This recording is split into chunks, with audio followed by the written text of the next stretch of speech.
waad iga tegaysaa anigoo si dhab ah kuu jecel. Waxaad iga tegaysaa ma markaad ogaatay qalbigayga inuu adiga kugu waalanayo, noloshan adiga kugu koobay. Ka hor intaadan iga tegin noloshaydana aadan ka bixin, waqti yar ii ogolow inaan kuu sheego dareemayaal gubaya qalbigayga. Waxaad ahayd ruuxii i baray sida jecel dhab ah loo bixiyo. xaqiiqdii weligay qof adiga ka horeeyay umaan jeclaanin sida aan adiga ku jeclaaday.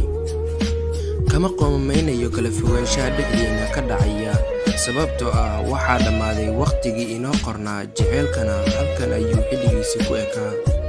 markii ugu horeysay aan ku baranayay aniga, qalbigayga wuxuu ahaa mid saafi ah ama nadiif ah oo aanan wax dhaawac ah qabin, balse maanta adiga dhaawac baad igaga tegaysaa.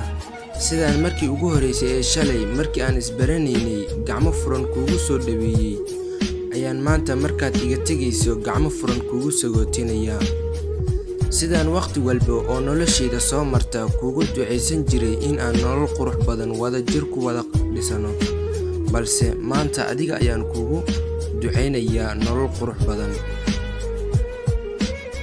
waxaan maanta kadib weliba aniga oo aanan kugula jirin noloshaada kuu rajaynayaa in aad ku waari doonto nolol qurux badan iyo jacayl farxaddiisa wato.